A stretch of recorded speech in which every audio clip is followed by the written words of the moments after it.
The rock की कहानी एक एक्शन पैक्ड थ्रिलर है जो सैन फ्रांसिस्को और अल्काट्राज आइलैंड के दरमियान होने वाले एक खतरनाक क्राइसिस पर मबनी है। ये कहानी मिलिट्री बिट्रेयल, हॉस्टेज सिचुएशंस और केमिकल वॉरफेयर के असर को एक्सप्लोर करती है। कहानी का आगाज इस तरह होता है कि फोर्स रिकन मरीन्स का एक रोग ग्रुप जो यूएसएमसी ब्रिगेडियर जनरल फ्रांसिस हमल की क़ियादत में होता है, एक आर्मी फैसिलिटी से M55 रॉकेट्स चुरा लेता है जो लीथल वीएक्स गैस से भरे होते हैं। वीएक्स गैस एक खतरनाक केमिकल एजेंट होता है जो अगर रिलीज हो जाए तो लाखों लोगों की मौत का सबब बन सकता है।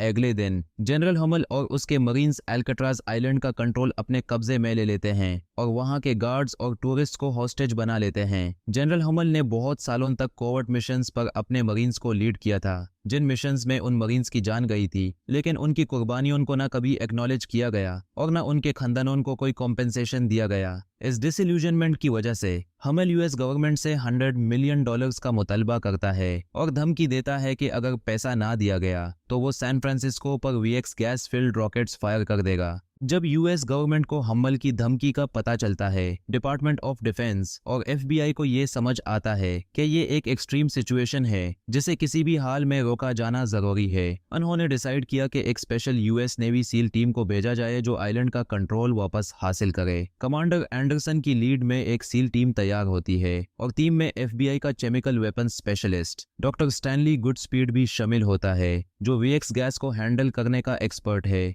लेकिन मिशन की सक्सेस के लिए एक और शख्स का होना जरूरी होता है, जॉन मेसन। मेसन एक पुराना ब्रिटिश सेस ऑपरेटिव है जो एक वक्त में अल्काट्राज से फरार होने वाला सिर्फ एक शख्स था। एफबीआई डायरेक्टर जेम्स वोमैक मेसन को फरीक करने का वादा करके उसे टीम का हिस्सा बनाता है, लेकिन असली में उसका कोई इरादा नहीं होता कि उसे आजादी दी जाए। जब मेसन को होटल में रखा जाता है, वो वहां से भाग जाता है और सैन फ्रांसिस्को के शहर में एक डिस्ट्रक्टिव कार चेस के बाद एफबीआई के हाथ वापस लगता है। जब गुडस्पीड और मेसन एक दूसरे से मिलते हैं तो मेसन को अपनी एलिनेटेड बेटी जेड से मिलने का मौका मिलता है जो अपने वालिद से कता तल्लुक है। ये इमोशनल मोमेंट मेसन के लिए अहमियत रखता है जब वो रिग्रेट का इजहार करता है कि वो अपनी बेटी की जिंदगी में नहीं था। इस वक्त एफबीआई मेसन को दोबारा पकड़ लेती है, लेकिन अब मेसन उनके साथ अल्काट्राज जाने पर राजी होता है। गुडस्पीड की प्रेग्नेंट गर्लफ्रेंड कार्ला सैन फ्रांसिस्को आने का फैसला करती है, जबकि गुडस्पीड यूजी रोकने की कोशिश करता है कि वो शहर के खतरनाक हालत में न आए। मिशन कमांड सेंटर में मेसन और एफबीआई के दरमियान एक टेंस नेगोशिएशन के बाद मेसन को टीम में शामिल कर दिया जाता है।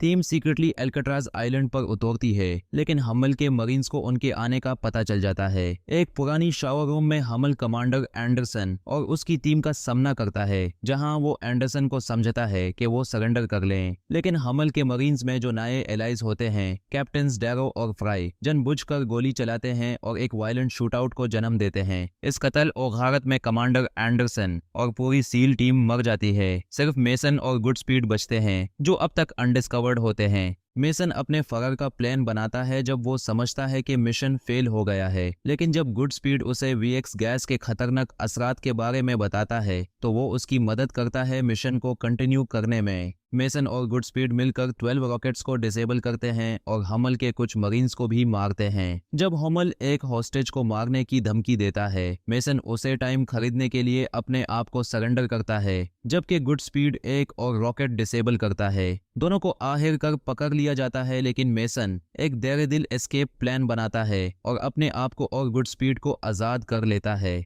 मेसन गुडस्पीड को बताता है कि वो असल में एक MI6 ऑपरेटिव था जिसने जे एडगर हूवर के माइक्रोफिल्म को चुरा लिया था जिसमें क्लासिफाइड यूएस मालूमात थी। मेसन को एफबीआई ने बगैर किसी ट्रायल के कैद कर दिया था जब उसने माइक्रोफिल्म की लोकेशन बताने से इनकार किया और उसके वजूद को एफबीआई ने छुपा कर रखा। अब मेसन को मालूम होता है कि हमल असल में एक बाइज्जत फौजी है जो कत्ल करने का इरादा नहीं रखता, इसलिए मेसन आइलैंड से चला जाता है, लेकिन बाद में वापस आता है जब उसे अपने बचाई के बारे में सोचकर गिल्ट महसूस होता है। जब रैंसम की डेडलाइन गुजर जाती है तो कैप्टन डैरो और फ्राई हमल को मजबूर करते हैं कि वो रॉकेट फायर करे, लेकिन हमल रॉकेट को सी में रिडायरेक्ट कर देता है ताकि किसी को नुकसान ना हो। हमल सबके सामने अनाउंस करता है कि ये मिशन एक ब्लफ था और उसका इरादा कभी किसी को मारने का नहीं था। इस पर डैरो और फ्राई हमल के second in command major Tom Baxter को मारकर हमल को भी गोली मार देते हैं। मरने से पहले हमल गुडस्पीड को बताता है कि आखिरी रॉकेट कहाँ है,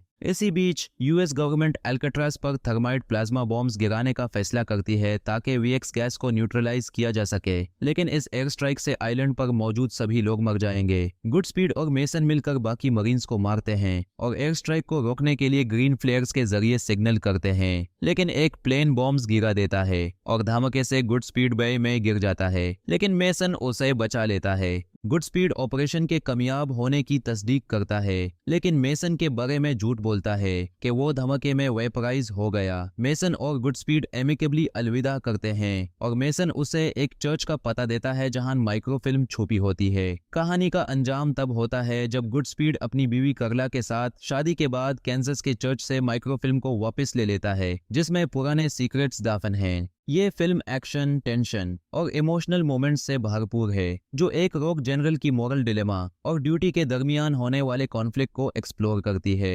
हर रोज नई मूवीज के लिए आसान मूवीज को सब्सक्राइब करें।